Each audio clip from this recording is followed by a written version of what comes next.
Chapter 12. The three detectives and Rook maintained a tense silence as Nikki gas and gunned through crosstown traffic to the bridge at 59th Street. She had a Choa radio ahead, and when they rolled up to the approach under the Roosevelt Island Skytram, traffic control had blocked feeder lanes for her, and she roared onward. The bridge belonged to her and the two patrol cars, running convoy with her. They killed their sirens to avoid advertisement after they blew out of Queensboro Plaza and turned off Northern Boulevard. The address was an auto body shop in an industrial section not far from the LIRR switching yard. Under the elevated subway line at 38th Avenue, they located the small group of patrol cars from the Long Island City precinct that were already waiting a block south of the building. Nikki got out and greeted Lieutenant Marr from the 108th. Marr had a military bearing, precise and relaxed. He told Detective Heat this was her show, but he seemed eager to describe the logistics he had put in place for her. They gathered around the hood of his car, and he spread out a plan of the neighborhood. The body shop was already circled in red marker, and the lieutenant marked blue X's at intersections in the surrounding blocks to indicate where other patrol cars were staged, effectively choking off any exit the suspects might attempt from the location once they rolled. "Nobody's getting out of there unless they sprout wings," he said, "and even then, I've got a couple of avid duck hunters on my team." "What about the building itself?" "Standard issue for this neck of the woods." He laid out an architect's blueprint from the NYFD database. "Single-story, double-height brick box, basically. Office up front here. Machine shop and lays in the back here. Storage here. Don't need to tell you storage can be tricky, nooks and crannies, bad lighting, so we'll just have to keep our heads on a swivel, right? Door here in front, another off the machine shop. 3 steel roll-downs, 2 jumbos off the car park, 1 leading to the yard in the back." "Fence?" she asked. "Chain link with vinyl cover, razor wire all around, including the roof." Nikki ran her finger along the boundary line on his neighborhood plan. "What's over this back fence?" The lieutenant smiled. "Duck hunters." They fixed 5 minutes as the time for the raid, suited up in their body armor, and got back in their cars. 2 minutes before go, Marr peered at Heat's window. "My spotter says the near rolling door is up. I assume you want in first?" "Thanks, yeah, I do." "I'll have your back then." He checked his watch as casually as if he were waiting for a bus and added, "Spotter also tells me the truck with your plate is in the yard." Nikki felt her heart pick up a few BPMs. That's a break. "Those paintings pretty valuable?" "Probably enough to pay a day's interest on the Wall Street bailout." The lieutenant said, "Then let's hope nobody puts any holes in them today," and got in his car. Ochoa popped his knuckles in the seat beside her. "Don't worry, if the Russian's in there, we'll get him." "Not worried." In her rear-view mirror, Rayleigh's eyelids were half closed, and she wondered, as she always did with Rails, if he was that relaxed or was perhaps praying. She turned around to Rook, who was sitting beside him back there. "Rook." I know. Stay in the car." "Actually, no. Out of the car." "Oh, come on. You want to leave me standing here?" "Don't make me count 3, mister, or you're grounded." Ochoa checked his watch. "Rolling in 15. Heat gave Rook an insistent glare. He got out and slammed his door. Nikki glanced into the car beside her as Lieutenant Marr brought his microphone up. On her TAC frequency, she heard his relaxed, "All units green light." "Let's go to an art show," she said, and hit the gas. Nikki felt her diaphragm cinch when she turned the corner and sped up the block. Long ago she had learned that you could calm talk your brain all you want. Your adrenal glands pretty much had charge of the control panel. One conscious deep breath compensated for the shallow ones she had been taking, and after she took it, Nikki found that sweet spot between nerves and focus. Ahead, a formation of cop cars rolled down the street toward her. Marr's pincer movement was in action. Coming up fast on her right, the auto body shop. Its nearest rolling garage door was still wide open. Heat braked and cranked the wheel. The Crown Vic took a hard bounce on the steep slope of the driveway and was still rocking on its suspension when she roared into the middle of the garage and screeched to a stop. The flashing of her gumball reflected on the startled faces of the handful of men in the shop. Nikki had already done her count by the time she was yanking the door handle. "Clock 5, she said. "Roger 5, answered Roach in tandem. "Police! Nobody move! Hands where I can see them!" she shouted, coming around her car door. She heard the backup arriving behind her, but didn't turn. On her right, two laborers in dusty coveralls and white painter's masks dropped the belt sanders they were using on an old LeBaron and raised their hands. Across the garage to her left, at a patio table just outside the storage room, three men rose from a card game. They looked anything but submissive. "Watch the card players," she said low to Roach. Then loudly to the group, "I said hands, now." It was as if her now were a starting pistol. All three men scattered in different directions. In her periphery, Heat could still see uniforms already patting down the two Sanders. Free of that pair, she started off toward the biker dude who was running along the wall toward the front office. As she took off after him, Nicky called out, "Ochoa!" and pointed to the one breaking for the exit to the rear yard. "On the green shirt," said Rayleigh, chasing the man booking it for the side door. By the time Rayleigh finished his sentence, the guy had pulled the side door open. Heat was past the point where she could see it, but she heard a ragged chorus of "Police, freeze!" from the uniforms in Mars' flank group who were waiting in the alley. The biker she was chasing was all muscle and beer gut. Fast as Nicky was, he had the clear path. She had to dodge rolling tool lockers and a crushed fender. 10 feet from the office, his swaying gray ponytail was the last thing she saw before the door slammed. She tried the knob, but it wouldn't turn. She heard a deadbolt thrown.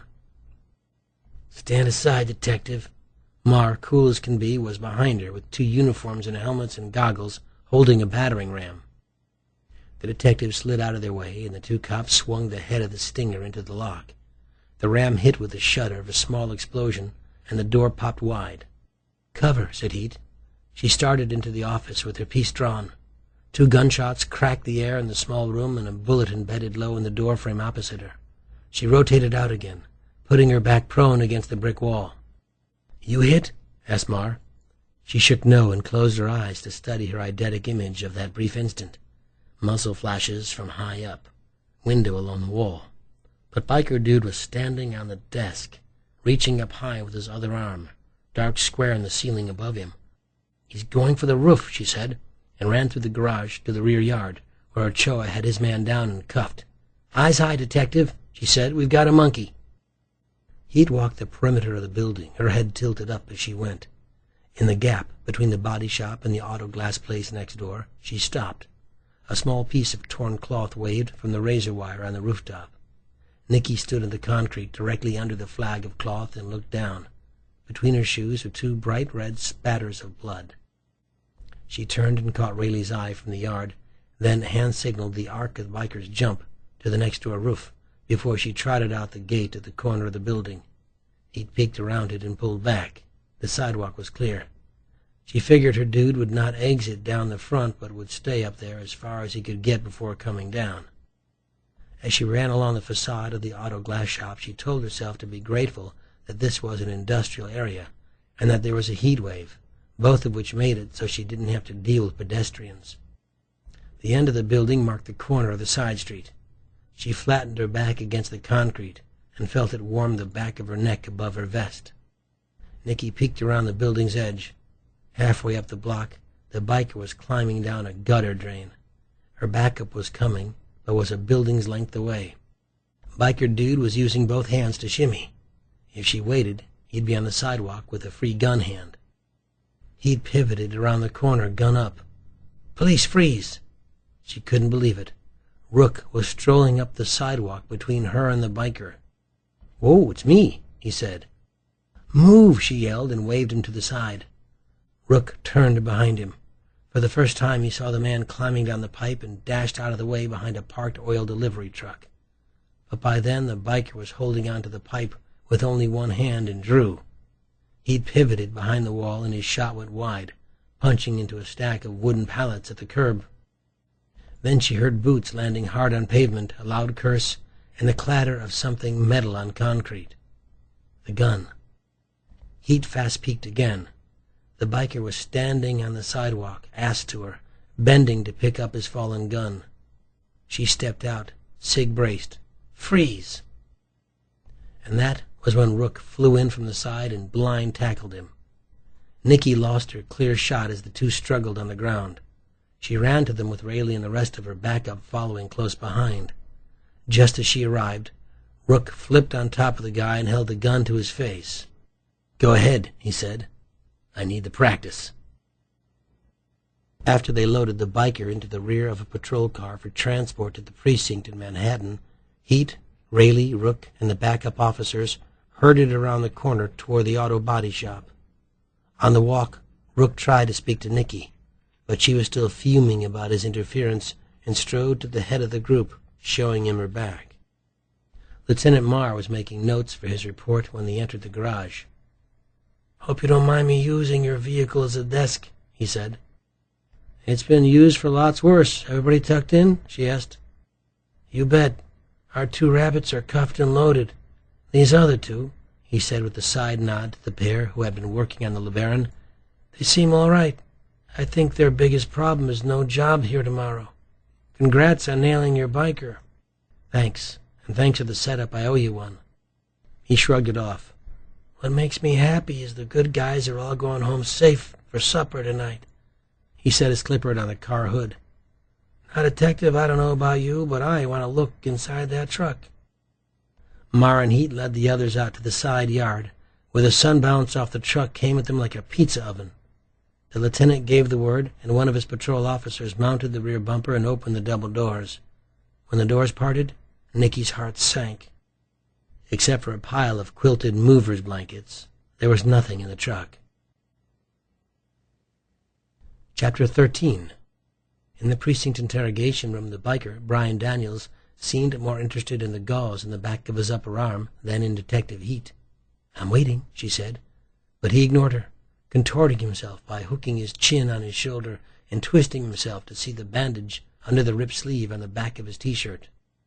"The sockle still bleeding?" he asked. He shifted his angle to get a look at it in the mirror, but it was too far away to work for him, and he gave up, flopping back in the plastic chair. "What happened to the paintings, Brian?" "Doc." He shook his iron-gray hair. When they processed him, they'd taken the elastic off his ponytail, and his hair hung like a polluted waterfall down his back. "Brian's for the IRS and the DMV. Call me Doc." She wondered when the last time was this piece of shit paid any taxes or a driver's license fee. But Nicky held the thought and stayed on message. "After you left the Guilford last night, where did you move that art collection?" "I have no idea what the hell you were talking about, lady." "I'm talking about what was in that truck." "What, blankets all yours?" He snorted a laugh and pretzeled his body to look at his razor wire cut again. "Where were you last night between midnight and 4? Damn, this was my favorite shirt." "Know something, Doc? You're not only a lousy shot, you're stupid, too. After your little circus act this morning, you have enough charges against you to make your stretch up in Sing Sing feel like a weekend at the Four Seasons." And you want to see this prosecuted to the max, keep acting like an asshole." The detective rose. "I'll give you some time to think about that." She hefted his file. "Judging from this, you know what time is." Then she left the room so he could sit there and contemplate his future. Rook was alone in the bullpen when she came in, and he wasn't happy. "Hey, thanks for ditching me in picturesque Long Island City." "Not now, Rook." She brushed past him to her desk. "I had a ride all the way over here sitting in the back seat of a blue and white. You know what that's like? People in other cars kept looking at me like I was in custody. A couple of times I waved, just to show I wasn't in handcuffs. I did it for your own protection." "From what?" "From me." "Why?" "Let's start with not listening." "I got tired of standing around by myself. I figured you'd be done, so I came to see how it was going." "And interfered with my suspect." "You bet your ass I interfered. That guy was trying to shoot you." "I'm the police. People shoot at us." She found the file she was looking for and slammed the drawer. "You're lucky you didn't get shot." "I had a vest. And by the way, how can you stand those things? Very confining, especially in this humidity." Ochoa came in, tapping his notebook on his upper lip. "We're not catching a single break anywhere. I ran alibis on our majors. They're all checking out." "Kimberly Starr, too?" asked Heat. "That was a twofer. She was in Connecticut with her doctor of love at his beach cottage, so they both clear." He closed his notebook and turned to Rook. "Hey man, Rayleigh told me what you said when you got the drop on that biker." Rook eyed Nicky and said, "We don't need to talk about that." but Ochoa continued in a hoarse whisper. "Go ahead. I need the practice. Is that cool or what?" "Oh, yeah," said Heat. "Rook is like our very own Dirty Jamie." Her desk phone rang, and she picked up. "Heat." "It's me, Rayleigh. He's here." "On my way," she said. The old doorman stood with Nicky, Rook, and Roach in the observation booth, looking through the glass at the men in the lineup. "Take your time, Henry," said Nicky. He walked a step closer to the window and took off his glasses to clean them. "It's hard. Like I said, it was dark and they wore hats." In the next room, 6 men stood facing a mirror. Among them, Brian Doc Daniels, plus the 2 other men from that morning's body shop raid. "No hurry. Just let us know if anyone clicks for you, or doesn't." Henry slid his glasses back on. Moments passed. "I think I recognize one of them." "You think, or you know for sure?" Nicky had seen it many times where the urge to help or to take revenge forced good people to make bad choices. She cautioned Henry again. "Be certain." "Uh-huh, yes." "Which one?" "You see the scruffy guy with the arm bandage and the long gray hair?" "Yes." "It's the one to the right of him." Behind him, the detectives shook their heads. He had identified one of the 3 cops who were shills in the lineup. "Thank you, Henry," said Heat. "Appreciate you coming down." Back in the bullpen, the detectives and Rook sat with their backs to their desks, tossing a koosh ball around the horn at a lazy pace. This is what they did when they were stuck. "It's not as if this biker's going to go anywhere," said Rook. "Can't you hold him for assault on Detective Heat alone?" Rayleigh put his hand up and Ochoa lobbed the koosh into his palm. "It's not about holding the biker. It's getting him to give up the paintings." Ochoa held up his hand and Rayleigh returned the koosh to it. They had this down so well Ochoa didn't have to move. "And who hired him?" added Heat. Rook held his hand up and Ochoa tossed it to him. "So how do you get a guy like that to talk when he doesn't want to?" Heat held her hand up and Rook lobbed it over for an easy catch. "That's always the question.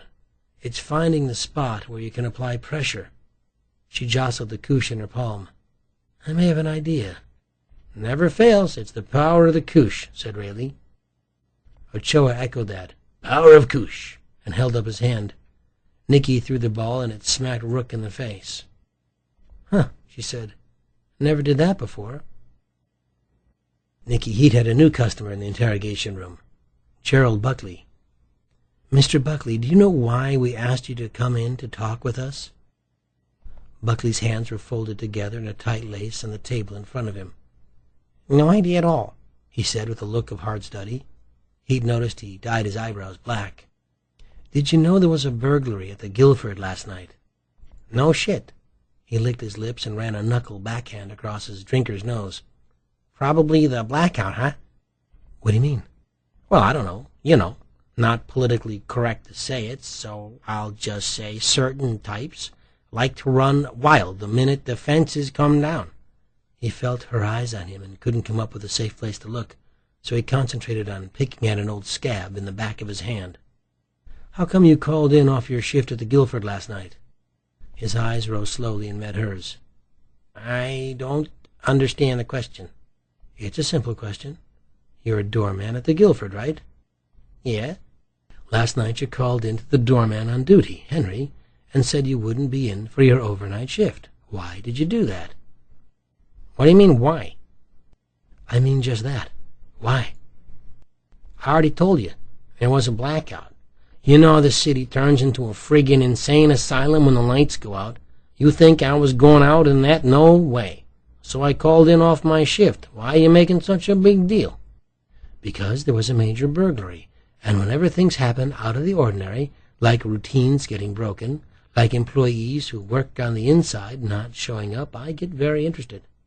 That, Gerald, is the big deal." She stared at him and waited. "Prove your whereabouts last night, and I'll shake your hand and open that door for you." Gerald Buckley pinched his nostrils twice and snapped in the air the way she had seen so many coke users do it.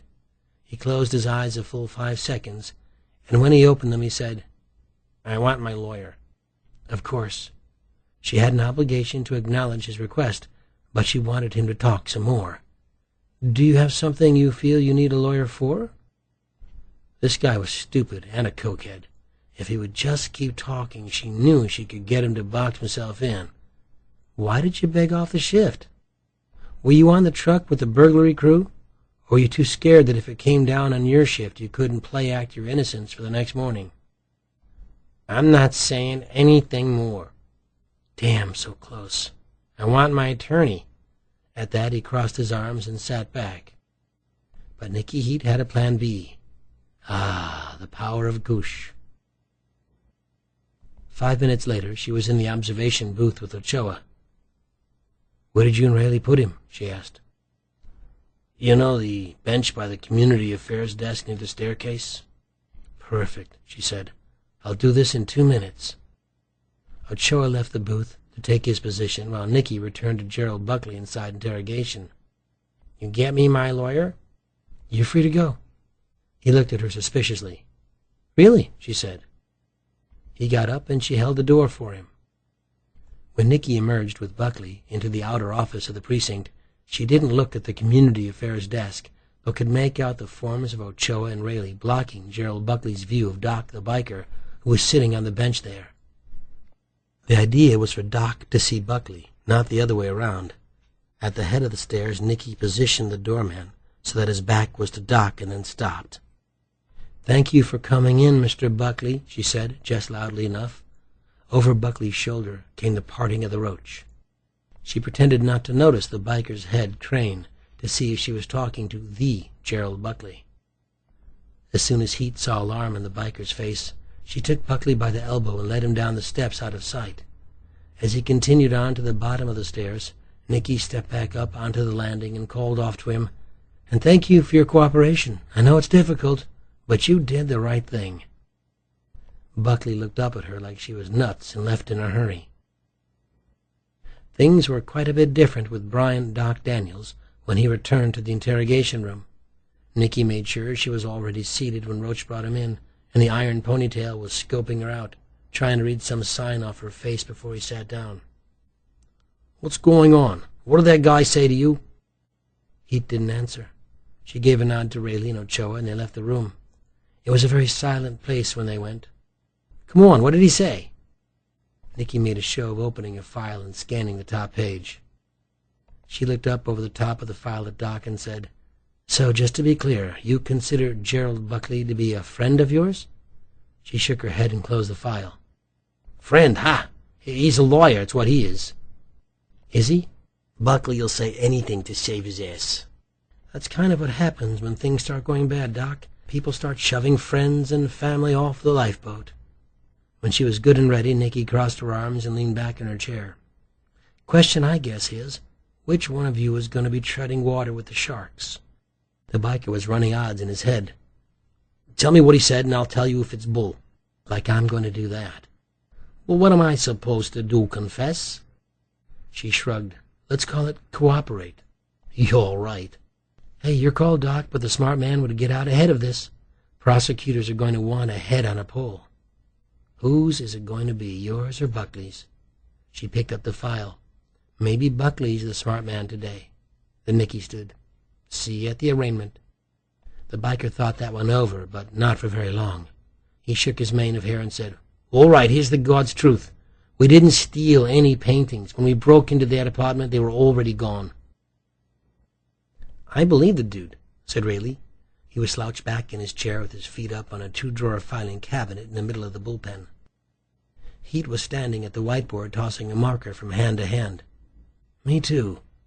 She uncapped it and circled the arrival of the truck and its departure on the burglary timeline. "No way they can move out all that art in a half hour. Let's suppose Henry is off in his timing and it's an hour. Still no way." She tossed the marker into the aluminum sill on the bottom of the board.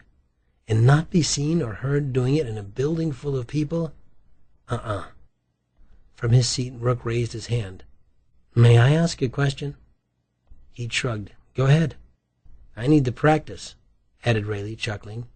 Nicky suppressed her own smile and nodded for Rook to continue. "Do Penn and Teller have a burglary crew? Because somebody sure as hell took all those paintings."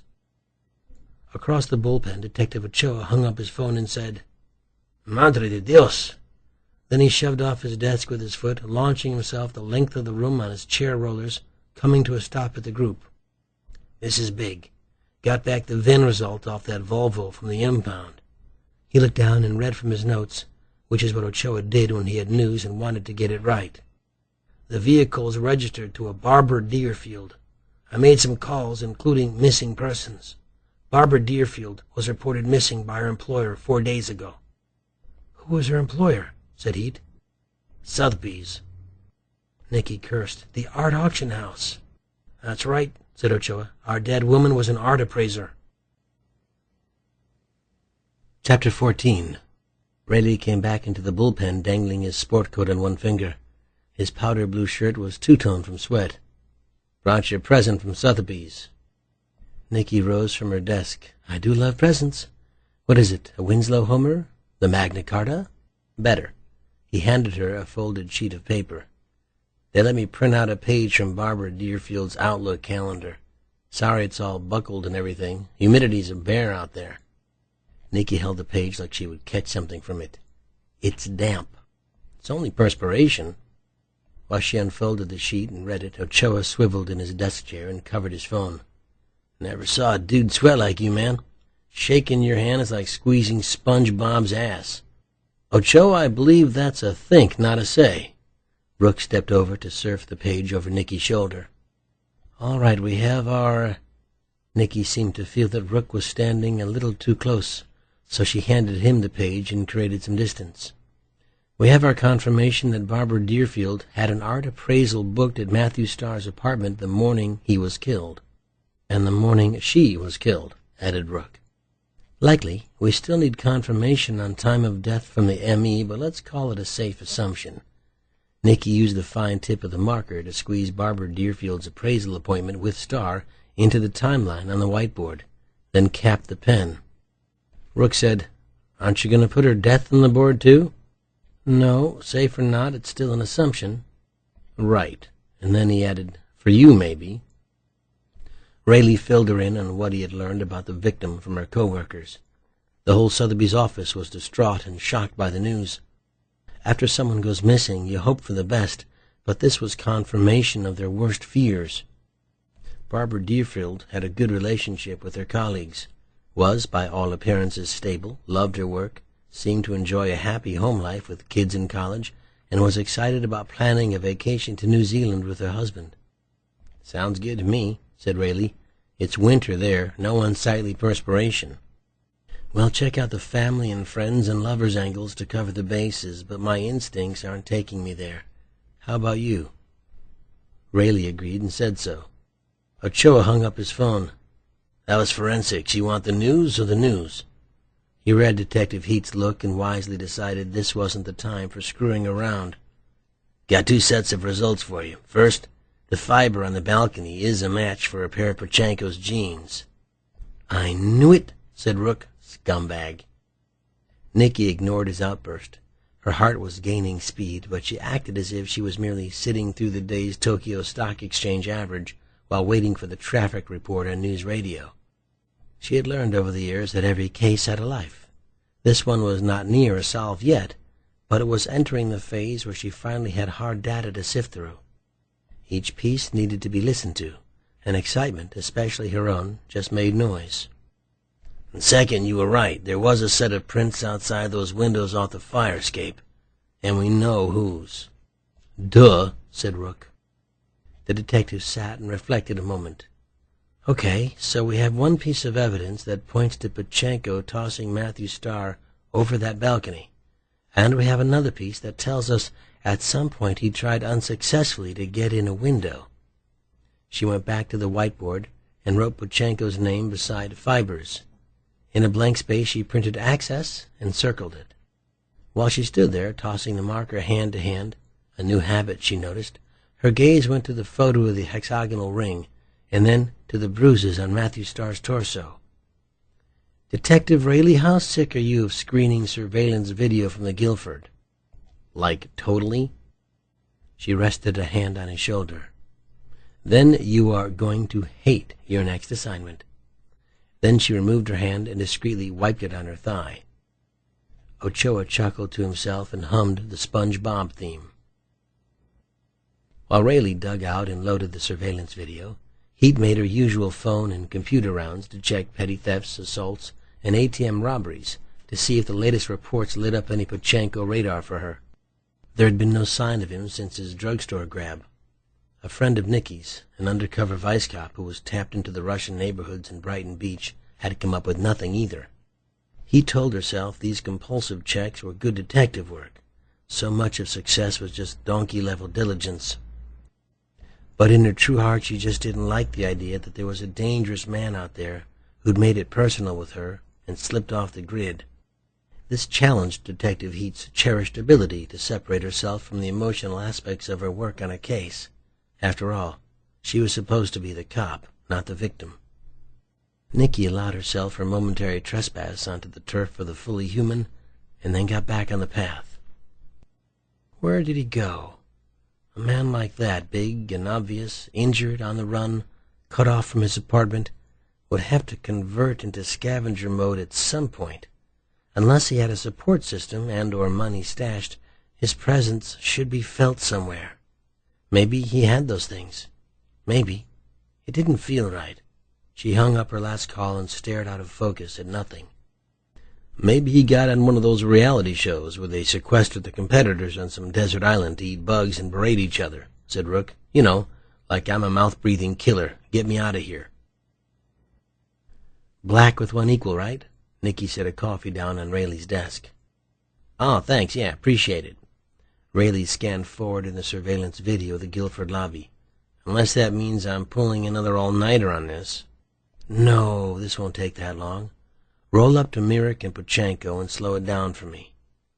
Rayleigh had plenty of experience with this section and found the exact spot where they came in from the street. Okay, when you hit just Pachenko, stop there. Rayleigh froze the picture and manipulated it to zoom in on the Russian's face. What are we looking for? Not that, she said. But you wanted to stop on this frame. That's right. And what have we been doing? Focusing only on his face for the ID array, right? Rayleigh looked at her and smiled. Ah, I getcha. He pulled out the zoom of Pachenko's face and reconfigured the shot. Nicky liked what he was going for. Exactly, there you go. Rayleigh, you catch on quick. Keep this up. I'm going to let you screen all the surveillance vid from now on. You've seen through my plan to become the precinct video czar. He moused over to the other part of the freeze frame and worked a drag and zoom. When he had what he wanted, he sat back and said, How's that? No more calls, please. We have a winner. Filling the computer screen was Pachenko's hand, and on it, a not bad shot of his hexagonal ring, the same one Lauren had shown her at the impound. Do a save and print that for me, Czar Rayleigh. Minutes later, Heat added the shot of Pachenko's ring to the gallery that was growing on the whiteboard. Rook stood leaning against the wall, taking it in, and raised his hand. Am I allowed to ask a question? Rook, I'll take a question over one of your open mic night comedy attempts any day. I'll mark that down as a yes. He stepped up to the board and pointed to the autopsy shots of Matthew Starr's torso. What exactly was it your M.E. Ghoul friend said about the punch bruises in the ring? She has a name, it's Lauren, and she said all of the bruises on the torso had the telltale ring mark except one. Have a look. She indicated each. Bruises with the ring here, here, here, and here. Rook pointed to one of the bruises. But this one here, one punch, same hand, no ring mark. Maybe he took it off, said Nicky. Pardon me, detective, who's the speculator here? Nicky shook her head. She hated it that he was so cute. Sort of hated it. He continued. Pachenko had the ring on when he and Merritt came by to encourage Starr to pay up his debt, right? Rook shadowboxed. Boom, boom, and boom. Get Rayleigh to rack up that video again, and I'll bet you anything Pachenko's still wearing the ring on his way out. He'd called across the room. Rayleigh? Rayleigh answered, I hate you, and reloaded the video to check. After they go, the art appraiser comes for her meeting and leaves. My speculation is this, said Rook. This bruise here, the one without the mark, came later, when Pachenko returned in the afternoon to kill Matthew Starr. Pachenko didn't have the ring on then because he lost it in the car fight when he was strangling Barbara Deerfield. He'd sucked in her lips, thinking, "That's all fine. Very likely, in fact. So don't you think I've made my case for the time of death for Barbara Deerfield?" "Oh, I'm already with you there. But you're missing an even bigger point, Mr. Reporter."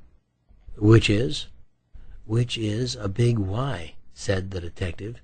"If there's a connection between these two murders, why did Pachenko kill Barbara Deerfield first? That's a motive question. Work backwards from the motive and you usually find a killer." Rook looked at the board and then back to her. "You know, Mick Jagger never made me work this hard." But she didn't seem to hear him.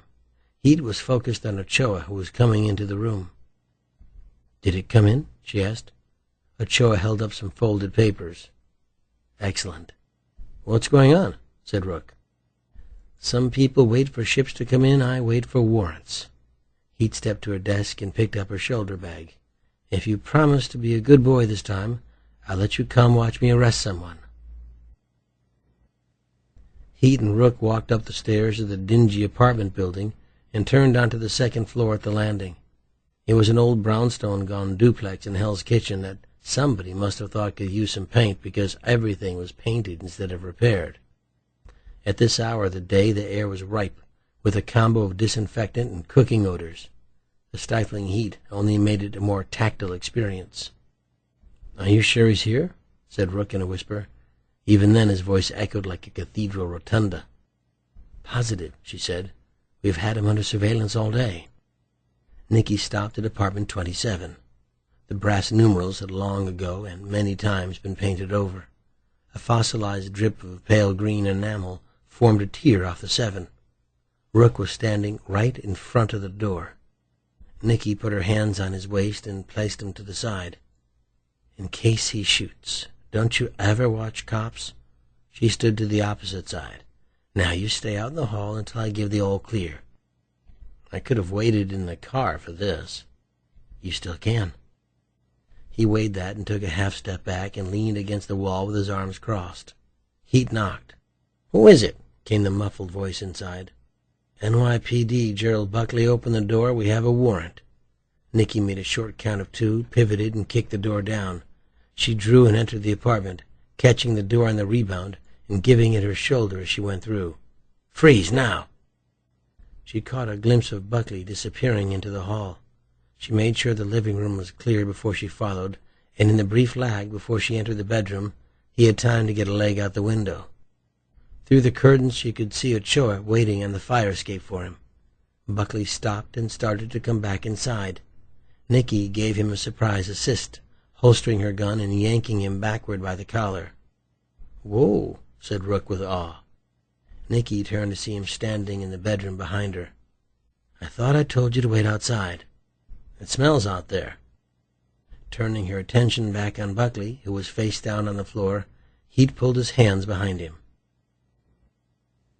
Gerald Buckley, dishonored Guilford doorman, sat a few minutes later with his hands cuffed at his own dinette.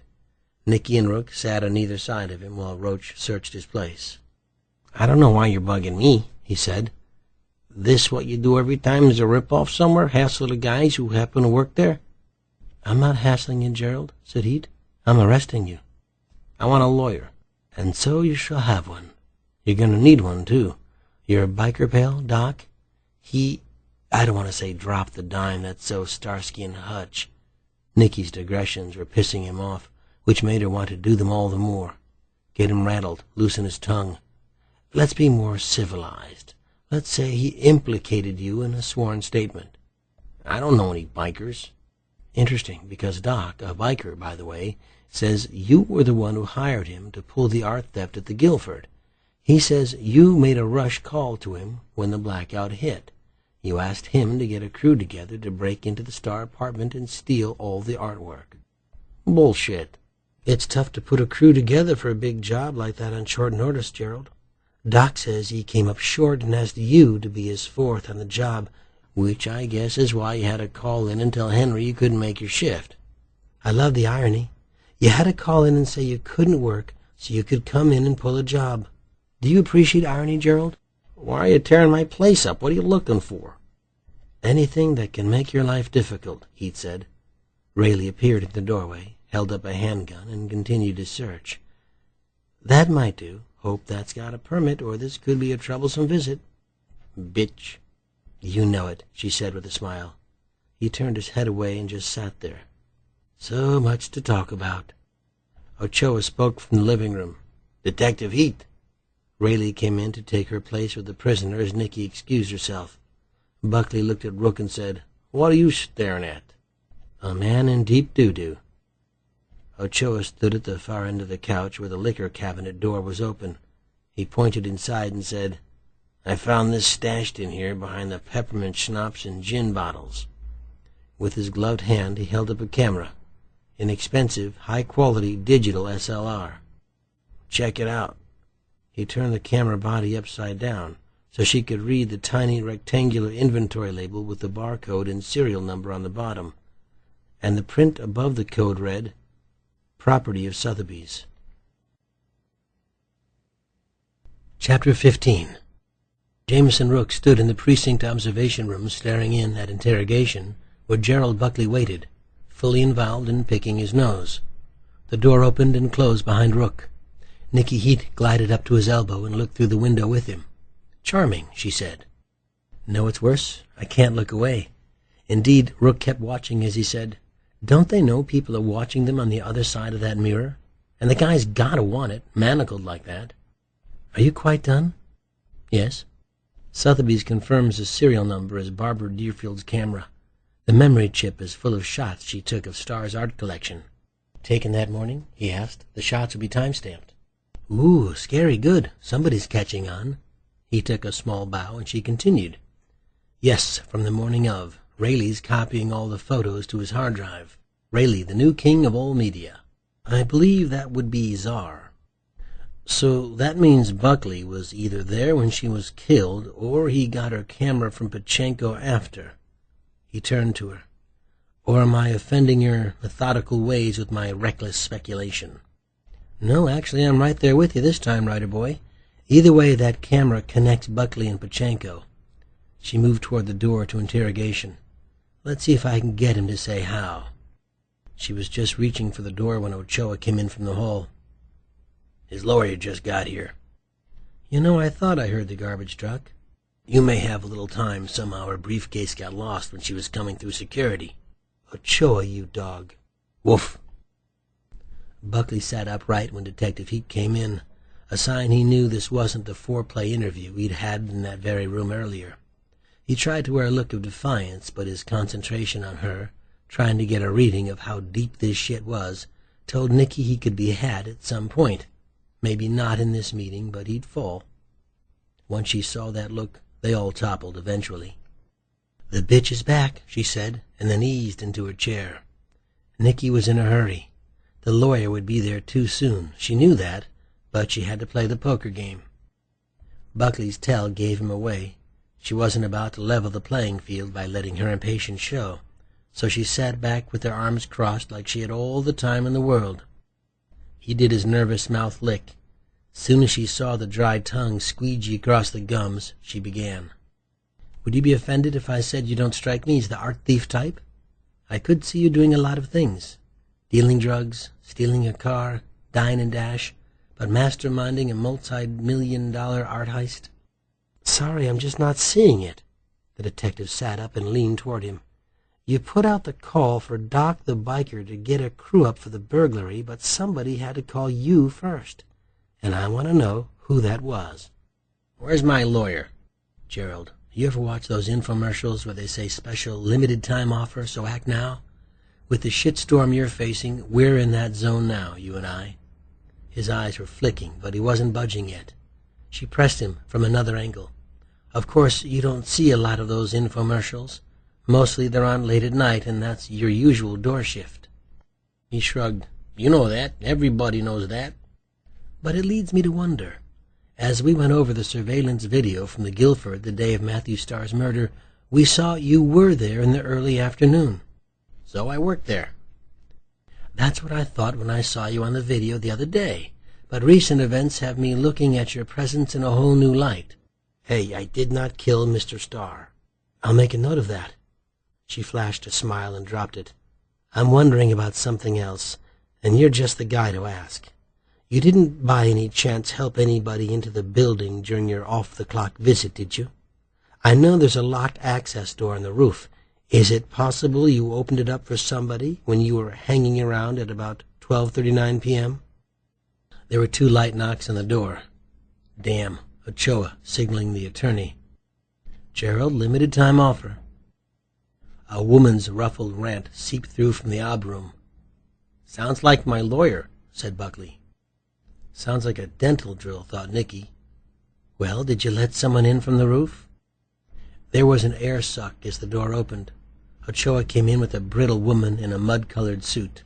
She reminded Nicky of someone who would hold up the grocery line insisting on a price check for parsley. The woman said, "This is not appropriate." Nicky ignored her and pressed on. "Where did you get the camera?" "Don't answer that." "I'm not." With the attorney's room monitor, he'd shifted to a new tack. She stopped looking for answers and started planting seeds.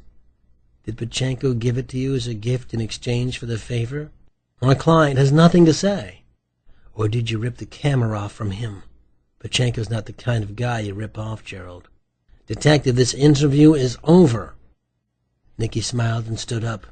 "There'll be others," and she stepped out. Shortly after Roach clocked out for the day, Nicky heard Rook amble up behind her chair and watch her computer slideshow of the pictures from Barbara Deerfield's camera. The photography was not the best. Straight-on flat shots of every painting snapped in pairs, one in natural light, followed by a twin but using flash. Clearly these were for internal reference only. You wouldn't put them in a brochure or on the website, she said. "So these were like her notes from the meeting with Matthew Starr." "Right, and Lauren, what did you call her, my ghoul friend, called and confirmed her time of death is sometime around noon that same day." Nicky continued to click through each of the shots. Rook must have read her mood, because instead of a victory gloat, he watched silently for a while, but only a while before he said, "Are you free tonight?" She continued to click the mouse, maintaining a cadence, enjoying her private art show, or looking for clues, or both. "I'm going to be working tonight." "This is work. How would you like to meet New York's greatest art thief? Well, retired art thief." A tiny thrill buzz hit Nicky, and she spun around to face him. "Casper? You know him?" "I know of him. I read the profile you did on him for Vanity Fair a few years ago." She regretted it the moment she said it, but it was out there now. "You read my article?" "Rook, I read. I read a lot of stuff. Don't get yourself in a lather." She was trying to downplay it, but she'd shown her hand. "Anyway," he said, "I was thinking if someone's trying to move art in this city, Casper would know." "And you can arrange for me to meet him?" Rook hit her with a face full of mock disdain. "Right," she said. "What was I thinking? You're Mr. First Name Basis." He got out his cell phone and scrolled through the contacts. Without looking up at Nicky, he said, "That Vanity Fair piece was 5 years ago, and yet you remembered it?" "It was good, informative." "And you remembered I wrote it?" "Yes." Then he looked up at her. "Informative." In the ghetto of Antiques Galleries south of Union Square, a dictionary's toss from the Strand bookstore, Heat and Rook approached a single glass door between a Shaker furniture house and a rare map shop. An eye-level door sign in 1940-style gold leaf read, "C.B. Phillips, Fine Acquisitions." Nicky reached to press the buzzer embedded in the metal frame.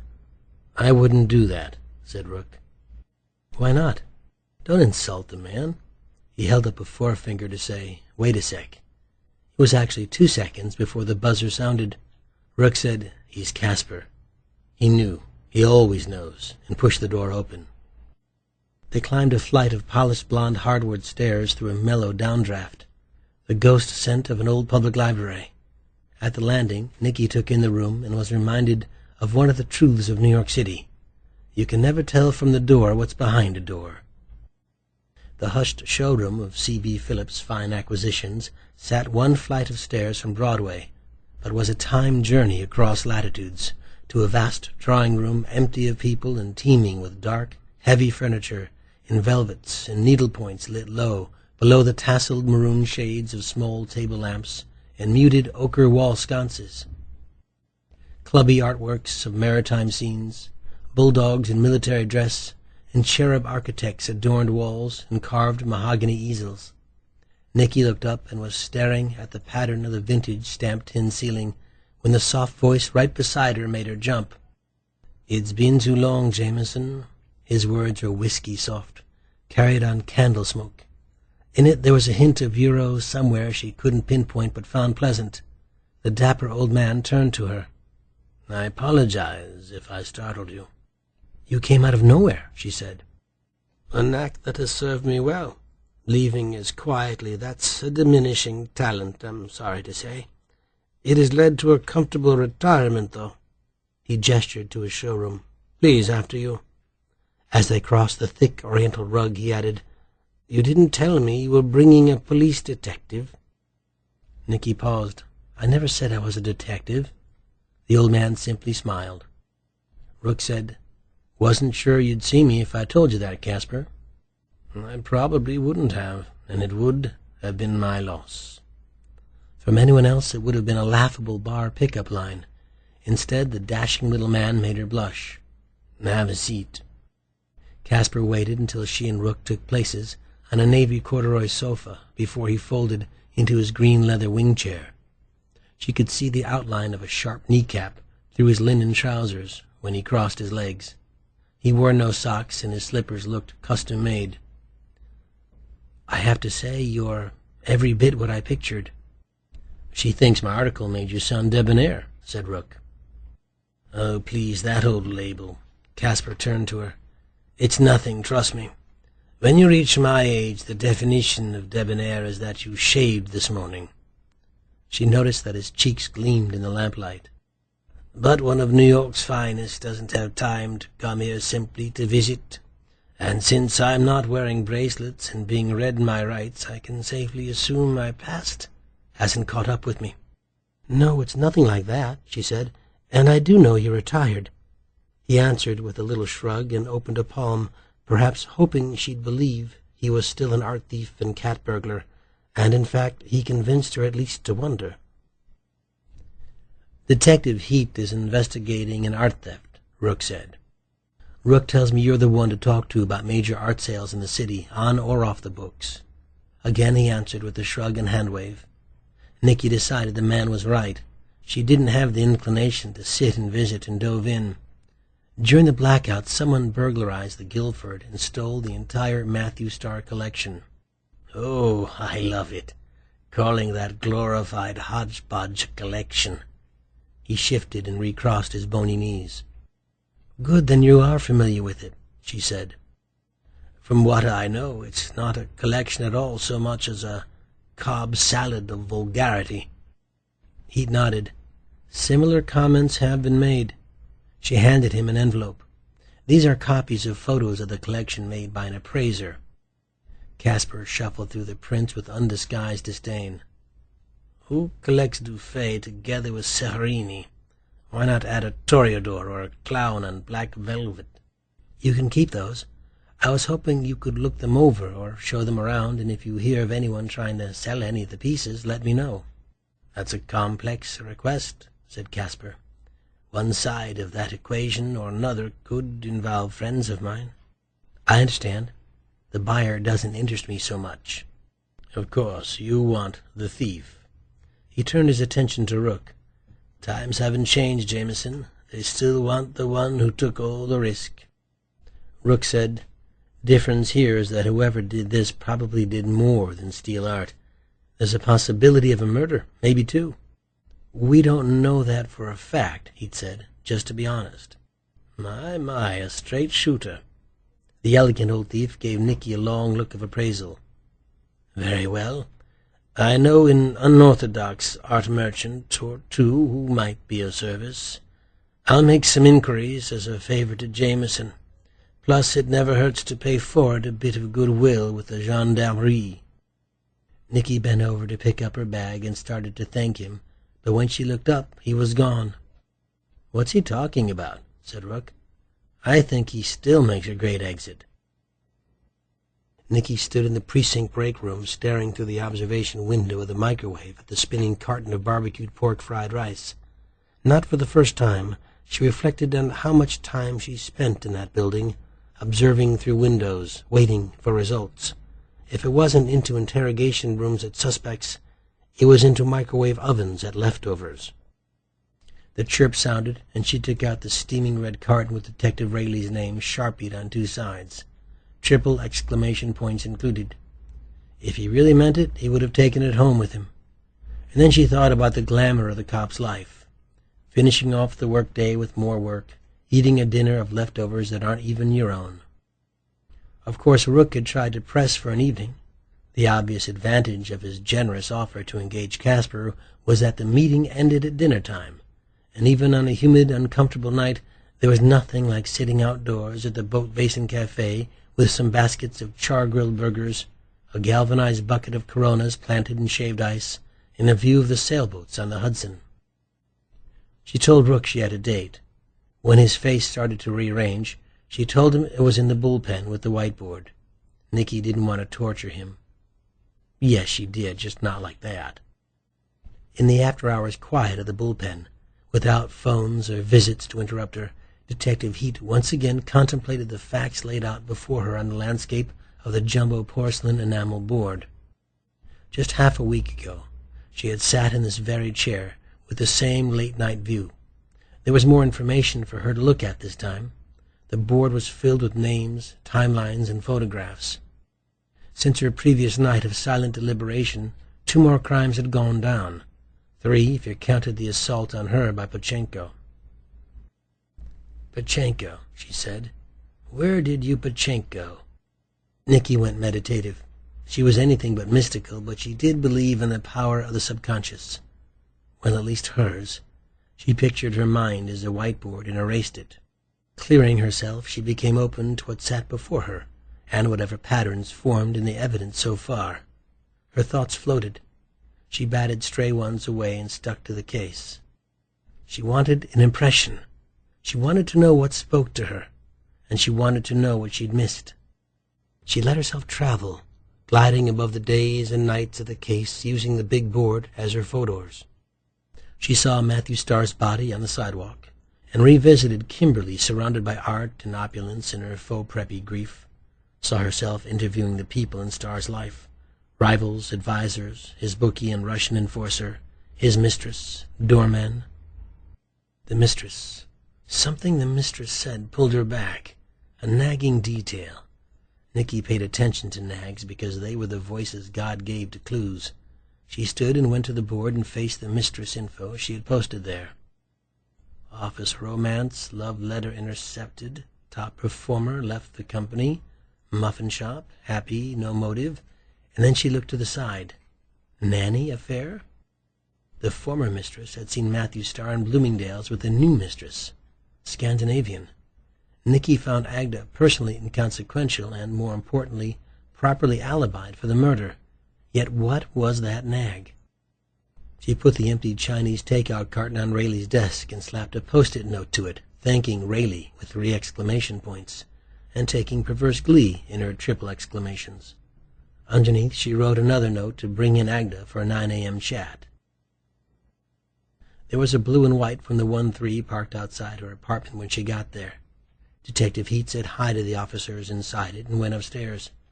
She didn't call her captain to wave it off that night. Barbara Deerfield's neck bruises were fresh in her mind. Nicky was exhausted and ached for sleep. No indulgence for her. She showered instead of bathing. Nicky got into her bed and smelled Rook on the pillow beside her. She pulled it to her and breathed deeply, wondering if she should have called him to come over. Before she could answer, she was asleep. It was still dark when her phone rang.